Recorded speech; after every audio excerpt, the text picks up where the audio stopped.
In 2019, we told the story of the Priory Collection, one of the largest collections of sporting memorabilia in the world.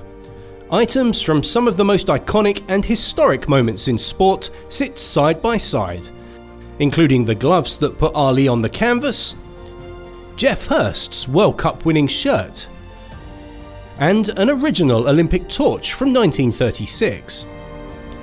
Since then, the collection has expanded, with a few carefully chosen one-off items being added to this treasure trove of sporting history. Now we can reveal the new additions, and the reasons why they deserve a place in this unique collection.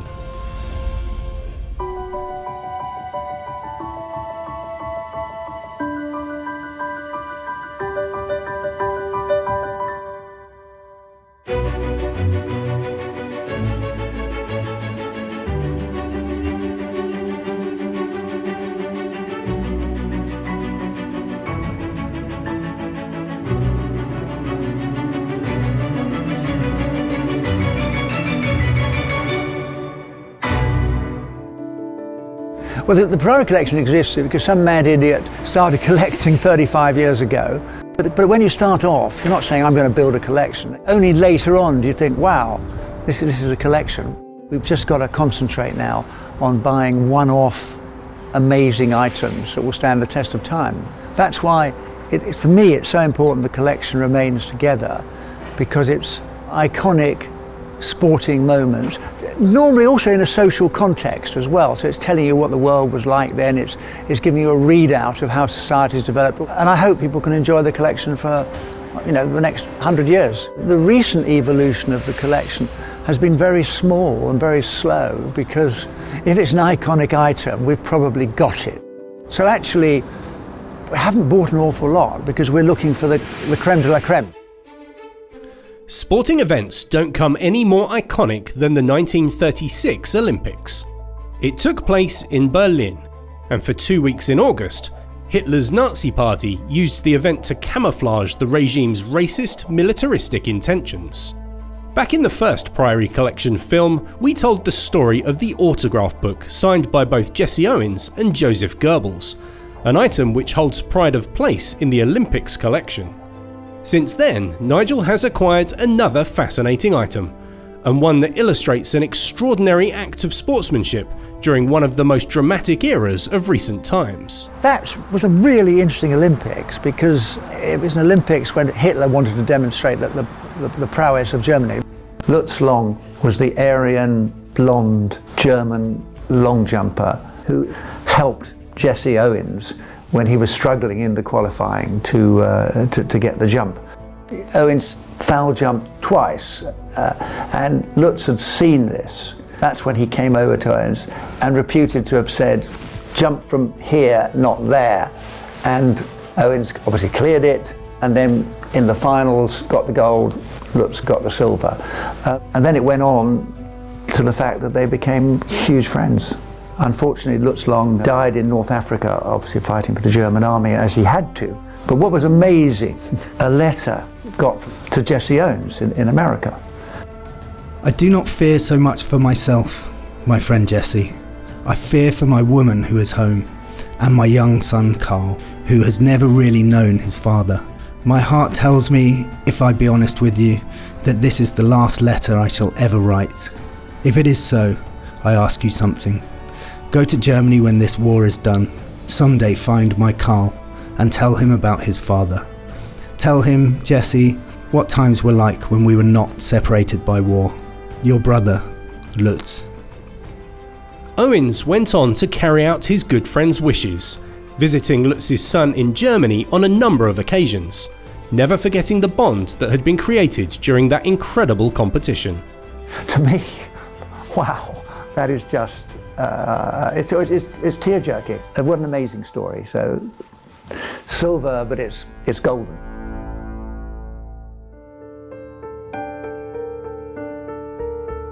Just 2 years later, in May 1938, England played Germany in Berlin. Hitler had already invaded Austria, and the UK Foreign Office were desperate to prevent all-out war with Germany, even pushing the England footballers to do the unthinkable. This we know as the Matthews cap. because Stanley Matthews got it on the Continental Tour of 1938. So that was an infamous moment in football when the England side were forced to give the Heil Hitler salute. I don't think Matthews or any of that side should be pilloried for that. That was just how things were. But it's nonetheless, it's good to see how the world was and touch wood, learn from it. Though Matthews' career continued until he was 50, by his late 30s he still hadn't won a major trophy, despite having previously appeared in 2 FA Cup finals. It was a shocking gap in the CV of arguably the most famous player in English football. So here we are in 1953 FA Cup final against Bolton, I think. Stan Matthews is after it, and off he goes with a dazzling display that proves he's as good as ever he was. The unfortunate recipient of his artistry was a chap called Ralph Banks, and this is his shirt here. They described, Matthews sort of tortured him throughout the game, as in and out, in and out. Flick to centre finds Perry, who crashes it home into the Bolton net. Blackpool 4, Bolton 3. There's no doubt about it now. Matthews is the man of the match. It was a huge moment, it's like Leicester Piggott winning the derby and all that stuff. Matthews had never ever won anything, so the whole nation was wanting Matthews, to win that game. Hence it's known as the Matthews final. And of course the oddity is it wasn't the Matthews final, it was the Mortensen final, because Stan Mortensen scored a hat-trick. Mortensen takes it. Wham! He's done it. It's in! Matthews' full kit, which we have, is all at the National Football Museum, in fact, because that's one of the immortal games. In the last few years, new additions to the Priory Collection have been slower in pace, a sign of the increasing difficulty in obtaining rare and iconic pieces. But occasionally items come along that, while interesting in their own right, are elevated to another level when grouped together. Well, this is really a bit of self-indulgence, because I've always loved that phrase, Maradona great, Pelé better, George best. And so we managed to accumulate some great shirts. So the first one, obviously, is Maradona's, signed by him, Para un Amigo, signed by Maradona. Unfortunately, it's not the Hand of God shirt, which it was, but it was used, it was worn when, of all things, Argentina had to qualify for the World Cup by beating Australia in 1994, which they duly did. And that's his worn shirt from that game. Next door, also the number 10, is obviously the great man, Pelé, and that was a shirt he wore against France in 1963 when he scored his second to last hat-trick in international football.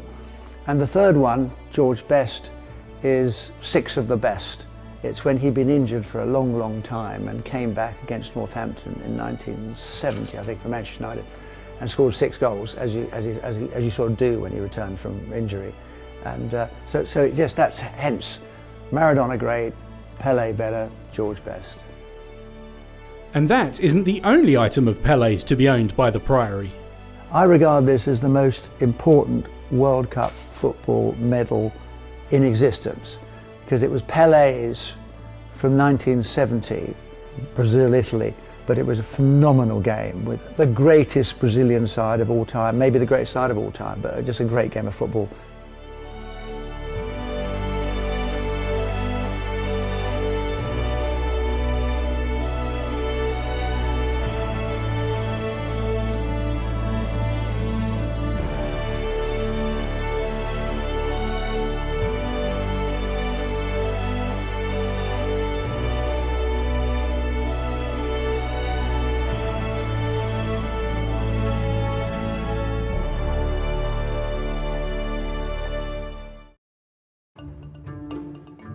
Although some items are immediately significant, others require the passage of time to make them collectible.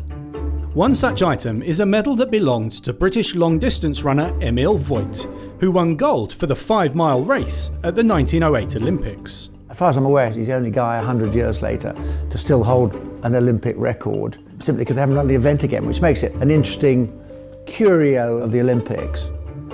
The 1908 Olympics were special for a number of reasons, as they had a lasting impact on the games we see today. It was the year the modern-day marathon distance was determined. The runners set off outside Windsor Castle so that the royal children could see the start of the race. The end of the race was extended by 385 yards so that it would finish opposite the Royal Box in White City Stadium. This marathon became one of the most controversial. Frontrunner Charles Heffron from South Africa, with less than 2 miles to go, was 4 minutes ahead of all the others. He accepted a drink of champagne from a well-meaning spectator, causing him crippling stomach cramps. This gave Italian runner Dorando Pietri a chance to overtake him. However, once he reached the stadium, he collapsed 4 times and was helped across the line by officials. It ultimately cost him first place after the American team complained. Despite this, Pietro became a hero of the Games and was presented with a silver gilded cup by Queen Alexandra. Pietri, Voigt and the rest of the competitors would have been called to their races by the City of London Toastmaster William Knightsmith, using his trademark white metal megaphone and wearing his distinctive red coat and black top hat. And it was William Knightsmith who was famous. That the New York Times did a piece on him. He had a very strong voice. It's one of those things that's absolutely unique, and I think rather lovely that that was how events were announced in 1908. There's actually a lovely picture of him in action there, and this was a picture of all the winners, of the champions in 1908. Today we look at the Olympics and it's a multi-billion spectacle. But it wasn't in 1908, and that was, of course, modern technology in 1908. It's all different today, but it gives you a glance of the world as it was.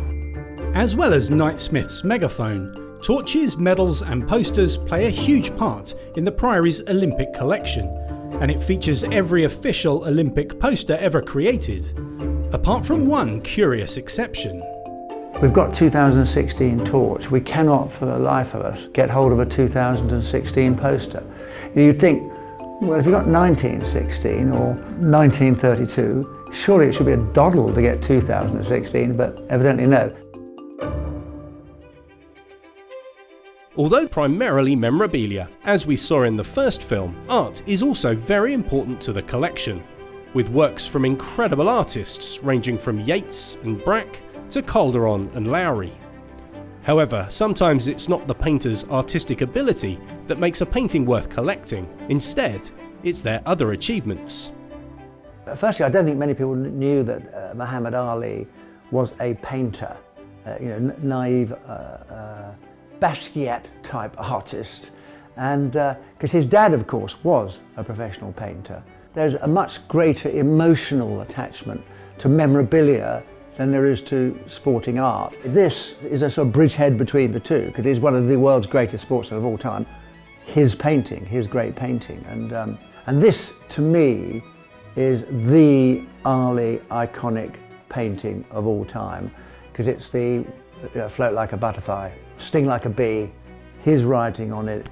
Although many of Ali's paintings had civil rights themes, this 1978 painting was a depiction of his fight with Leon Spinks. I think Ali, along with Mandela, were two of the most important guys of the century, and probably one of the most important sportsmen ever, Cassius Clay. But it's not just art by athletes in the collection. It also contains several by famous artists. One notable piece by L.S. Lowry features by virtue of being potentially the only painting of golf he ever created, which he gave to a friend and fellow artist. Harold Riley, who himself was a very good Northern artist, had obviously been given this by Lowry, and he, 25 years later in '86, gave it as a prize to the Piccadilly Golfing Society. Sport is so ubiquitous in modern society that Lowry and some of his contemporaries included sport in their paintings. These paintings offer a fascinating insight to the world and sport at that time. As such, the collection features another Lowry painting called A Cricket Match. Fred Yates, known as Happy Lowry, also features with his painting A Football Match, as well as the Liverpool Lowry Braque and his depiction of legendary golf course St Andrews. But as you can see, he's very Lowry-esque, and I would think most people will recognise this. This is St Andrews, the 18th, I assume. And I think he's brilliant, Braque. We only just discovered recently that he always tries to paint himself as a little boy in the painting. So I was sort of searching away. And needless to say, he said he's in the striped jerseys. He's back in the forefront, which of course I'd missed. But actually, I just think he's a great painter. Pictures of historic sporting moments also have a place within the collection. A sonogram of Sir Mo Farah by Rob Hyton and Tim Wakefield has pride of place on the collection's walls. Oddly enough, it was just simply at a dinner, and I just saw it there, and I thought that's really, really interesting. And it wasn't that expensive, and it was just, I just thought it was unique. I'd never seen one before. And of course, it was a unique moment that Saturday in the home straight when Mo Farah came home in the 10,000 metres London Olympics 2012. It's a what I would call a noise representation of presumably the vast noise the crowd made as he came down towards them on the home straight. His little sign on there saying, "Dream came true, London 2012. Bringing more art into the collection, as I said, we haven't actually brought much in recently. It's got to be something that evokes the emotions. It's got to be relevant. Maybe in 30 years' time, we'll be looking at Tyson Fury stuff, like we now look at Muhammad Ali stuff, up after the passage of 30 or 40 years. But I think it takes that long for things to become collectible. And sometimes it's the subject of the art, rather than the artist, that makes the painting collectible. This is the preeminent Grace painting, the only one he left in his will, painted by Bruin in 1895, when, despite, I think, being over 40, Grace was still at the height of his powers. He must have scored his 100th 100 roundabout then, when he was obviously hugely well known. I'd imagine he was well known to royalty and to everybody, because he was almost the figure of his age. It's always interesting, because when you talk about memorabilia and you speak to somebody who's, say, a teenager today, and you talk about Donald Bradman, for the sake of argument, he's probably never heard of him. And you think, golly, does that mean that all these things will be meaningless and worth nothing? And I think, well, W.G. Grace was over 100 years ago, and he's still iconic. It's all about connecting to one's past and to a moment in history. And in cricketing terms, Grace is still referred to as arguably the best known cricketer ever. Grace's profound cricket legacy still lives on today. And this is reflected in the collection, which also features another rare painting of Grace, a personal photograph, and a manuscript written by Grace answering the questions of some of his fans. But Grace is far from the only cricket legend in the collection. One such player was a young South African who chose to sacrifice his potentially illustrious career in favour of standing up for what he believed in. It's Mike Proctor's bat from 1971, when he made 600 running in 6 successive innings. And I think only C.B. Fry and Bradman have done that before him. I doubt anybody else is ever going to do that, who knows, but I doubt they'll ever do it again. It's also the bat he was using when I think he played the first ball of an over, and then symbolically both teams walked off the field in protest against apartheid. But what he did say, which was I think is immortal, he said, "What's one person's career compared to millions of people suffering under apartheid?" And that's just testimony to the man he is. 1930 saw the first ever World Cup, so this ball holds great significance, although it took a while for England to get on board. Again, it tells you a lot about England, because we thought we were above entering World Cups. So we did the first World Cup we entered, it was 1950, and we actually got hammered by the United States, so serves us right. But that ball was remarkable, because they couldn't agree, the Argentinians and the Uruguayans, which ball they would play with. So I think, I'm getting it right around, they played with the Argentinian ball in the first half, and the Uruguayan ball, which we've got in the second half. And as I understand it, at the Design Museum now, the Uruguayan ball and the Argentinian ball have kissed and made up and are united again. Another historic football first took place in 1923, when Bolton Wanderers played West Ham at the inaugural FA Cup final at Wembley Stadium. The game took place just 4 days after building work was completed on Wembley and attracted an unprecedented amount of fans, causing chaos. I think there was a limit on the crowd of 100, 120,000, but people think 300,000 got in to watch the game. So, and obviously a lot of people were injured. And the White Horse came into it, because the horse was called Billy, so everybody knows Billy. And it was a policeman on Billy who tried to keep the crowd off the pitch. So as they were playing, he was going up and down on Billy, trying to keep the crowd off. And this is a newspaper. It refers to very nearly a calamity, the Battle of Footerloo, etc., etc. And then over here, we've got some really graphic pictures of people being held back by the police. Billy's there, the White Horse. Here there's people all over the pitch. This is the Bolton fullback shirt, Alex Finney, and we think this is the only surviving shirt from that game. We were lucky enough to get 4 numbered seats that were at Wembley in 1923. Those seats saw Billy. They were then still there in 1966 for the World Cup final. They saw the Matthews final of '53, and obviously the new Wembley has now been built, so by definition seats like that, wooden seats, are no longer. But those seats have seen a lot of things. Bolton eventually won 2-0, and the trophy was presented to them by George V, following a long tradition of royalty attending important sporting events.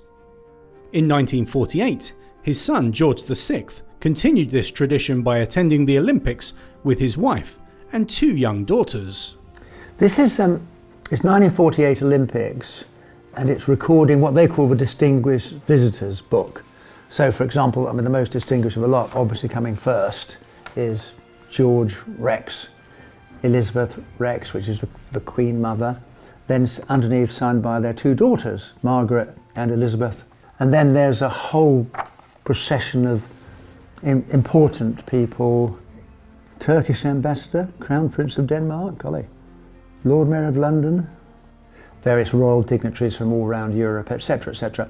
But for me, the most important signature of all is a lady called Fanny Blankers-Koen, who was a Dutch sprinter. Fanny Blankers-Koen won 100 metres to 200 metres of hurdles and relay, and she was the person of the Olympics. Not surprising if you get 4 golds. We've only ever seen one of these. I wouldn't know if any more exist, probably not. A mere 6 years later, in a far more humble setting, one of the most important times ever recorded by a runner was the 4-minute mile. It was deemed to be impossible, until Roger Bannister proved everyone wrong. Here we have the stopwatch, or one of the stopwatches, was at Iffley Road in 1954 when Sir Roger Bannister, then Roger Bannister, broke the 4-minute mile, which was felt to be unbreakable in those days, and that obviously people do it a lot quicker now. And the other great curio is that nobody heard the time, because the moment the timekeeper on the stopwatch gave the time, and it began with 3, the place erupted.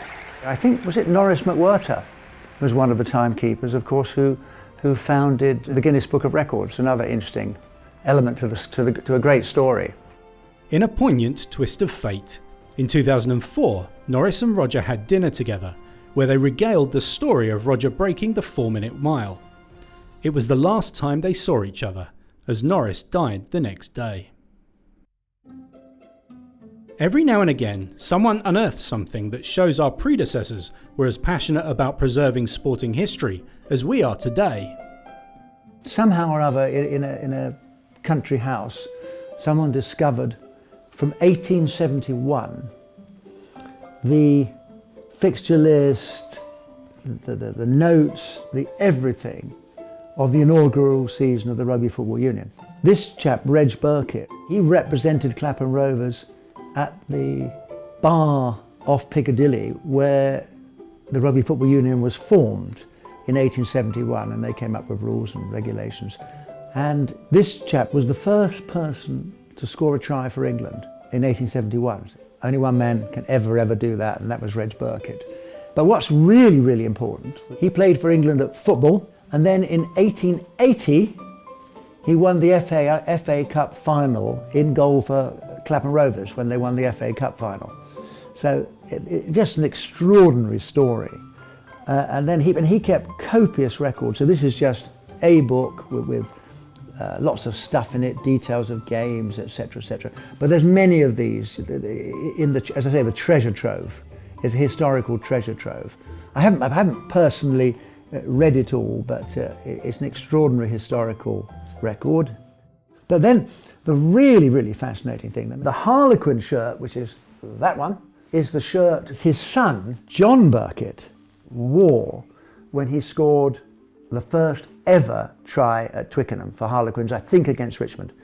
Next to it, with the England rose on it, is the shirt Burkitt wore in 1906 in that first ever game against France. And the other important thing about that game was that a chap called Jimmy Peters played for England in that game, who was the first black person to play for England.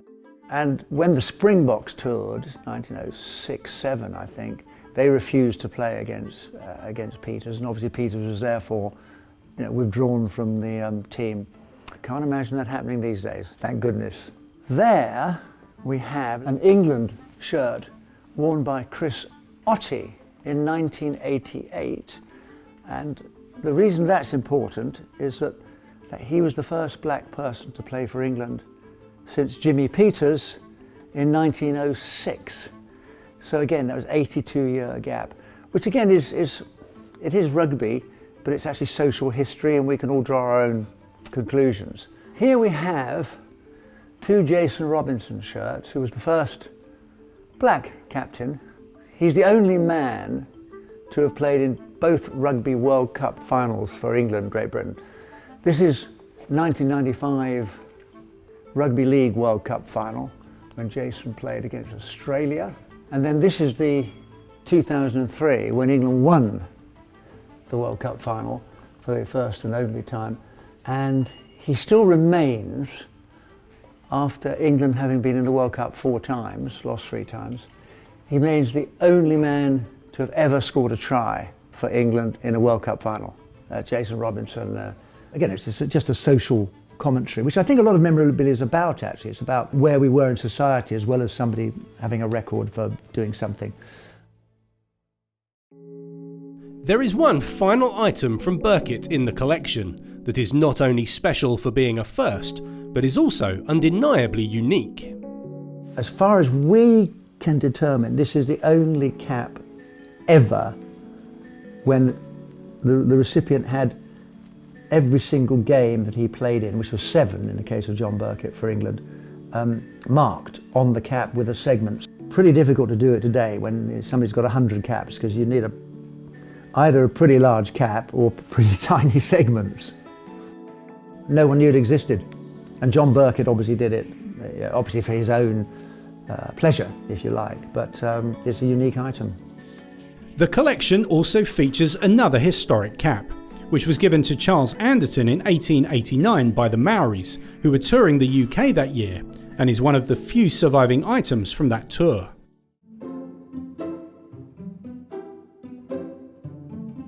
The wider memorabilia world, it just literally in recent times, this is the last year, has had staggering changes. So we've seen these enormous leaps, but only in one-off, hugely important moments. So for example, Maradona's shirt went for over £7 million. Well, the previous high for a shirt was, I think, $4.5 million of Babe Ruth. So a dramatic change. Because value is funny, isn't it? Value is in the eye of the beholder, or whatever they say. But I sometimes say to myself, well, it's just a shirt. Why is it valuable? And it's kind of the store of memories. It takes you back to the past, and it just has that magical hold on people. I suppose the shirt, by definition, is the most visible thing on the player, isn't it? And it just happens to be the thing that everybody emotionally connects with. The Priory Collection houses shirts from many famous players worn during sport's iconic moments, including Saracens legend Brad Barrett's jersey from their 2019 European Cup final victory, and this unique collection from England World Cup hero Steve Thompson. In 2003, he was England's hooker in the World Cup final. So he ingeniously got the number 2 shirt of every single person he played against on the way to the World Cup final, including the Australian shirt from the World Cup final, but whilst retaining his own, which is quite clever. And so that this must be a unique collection. And probably when other people see this, they'll say, hey, I'm going to do that and just collect every jersey on the way, because it becomes, I doubt anybody in the world has ever done it before, or ever done it since. Although each of the shirts in the Priory Collection are important in their own right, it's not until you group them with other jerseys that you see quite how significant to sporting history they are. This is Owen Morgan's shirt, worn shirt, fully signed, from the World Cup final at Lord's in 2019. And actually that completed a very interesting trilogy, which is, it made England the only side ever to have won the Rugby World Cup, the Football World Cup, and the Cricket World Cup. And I think Owen's shirt is particularly important. He was the captain, but he was the inspiration. I don't think we'd have won the World Cup without Owen Morgan's quality of leadership. He just took everybody with him and did a phenomenal job. And then behind is George Cohen's shirt from the 1966 World Cup final. But then phenomenally, that there is Ben Cohen's shirt from 2003 when he played on the wing in the World Cup winning side. Uncle, nephew, 2 members of the same family, played in 2 different World Cup finals, both of which England won. Just so it makes an amazing trilogy of a few English triumphs, and my goodness, wouldn't we like to see a few more?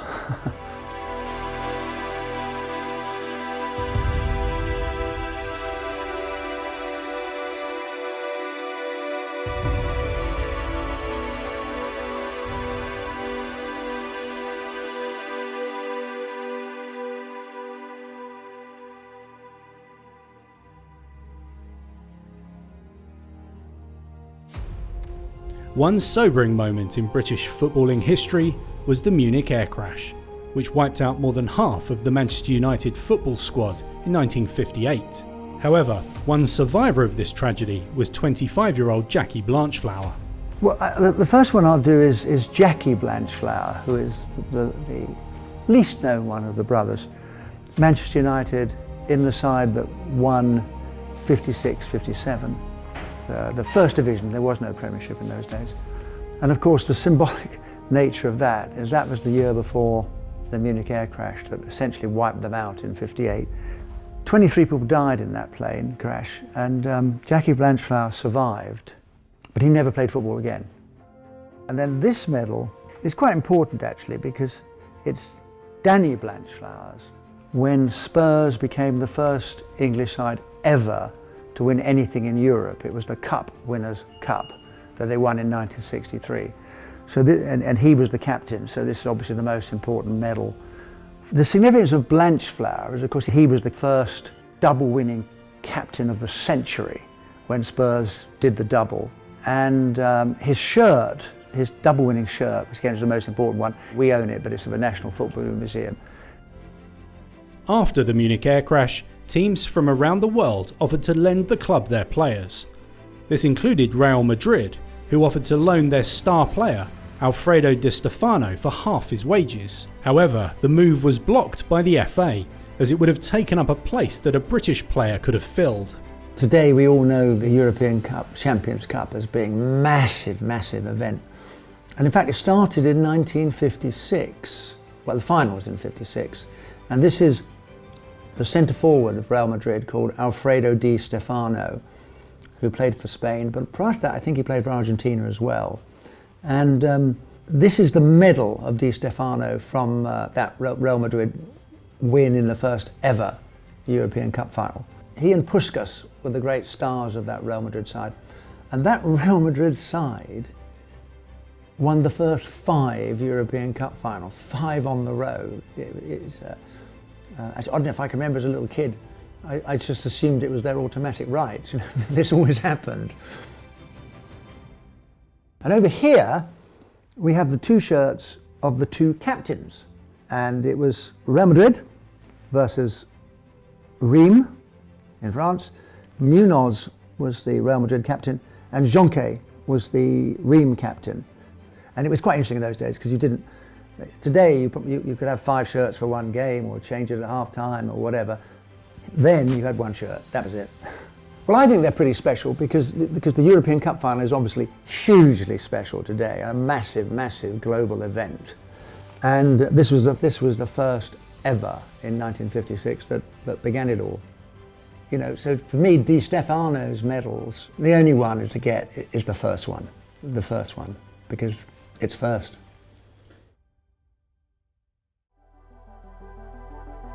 With items from Alfredo Di Stefano and Diego Maradona already featured in the collection, space was recently made to mark an historic achievement from another legendary Argentinian, Lionel Messi.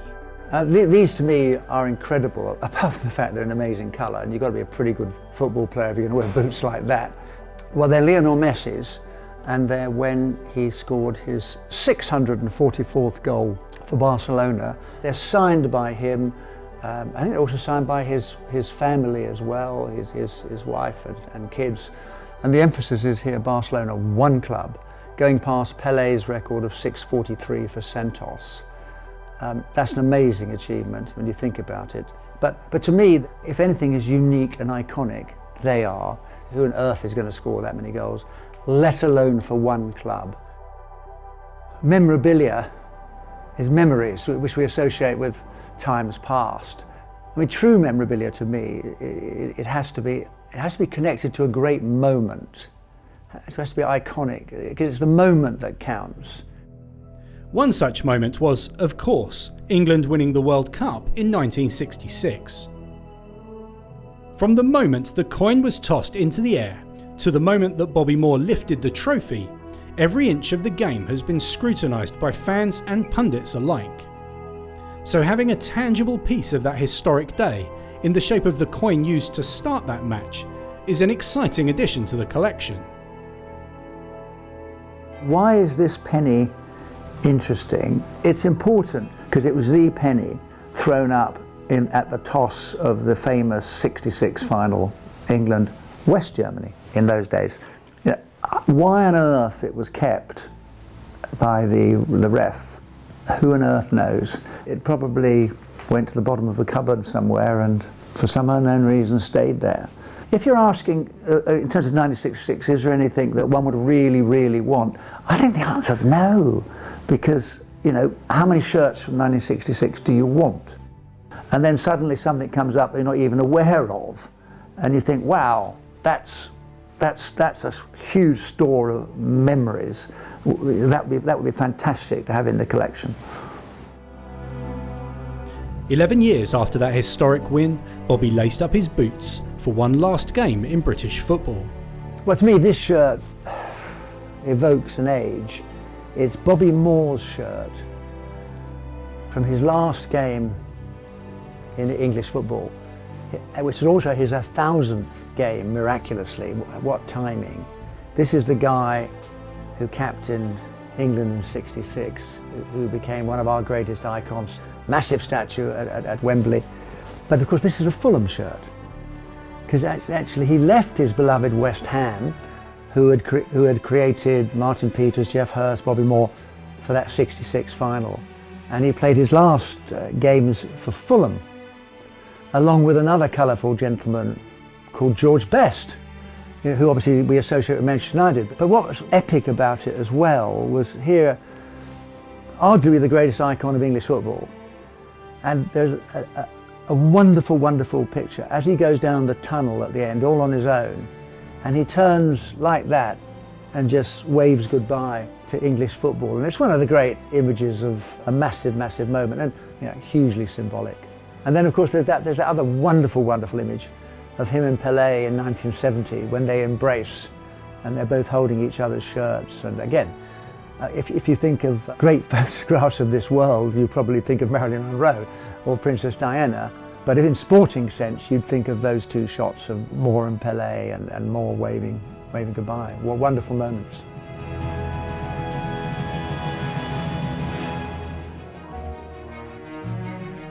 The Priory Collection spans over a century and highlights the importance of sport throughout society.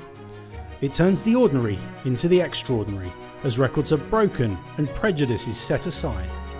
But most of all, it speaks a language we can all understand. Well, if I may, I'll quote Nelson Mandela, because nobody contradicts him and everybody contradicts me. He said, "Sport speaks to youth in a language they can understand." And that's right, sport is a universal language. Everybody speaks sport. And team sport in particular, obviously I wouldn't I? But I think it's amazing because it brings people together. You only function as a team if you care for the guy next to you, you care for the people around you. It works. It's fantastic, civilizing influence, I think.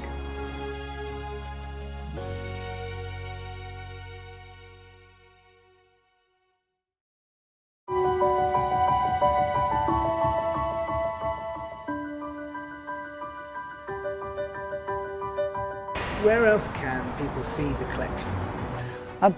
Well, as well as hopefully this film, and then obviously there's the previous film that we did, which covers a lot of the items we're obviously not covering again today.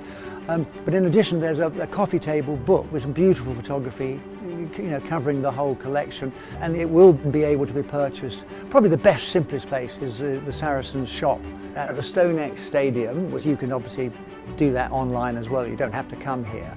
And all proceeds do not go to me, people will be delighted here, will go to the Saracens Foundation, which does fantastic stuff in the community.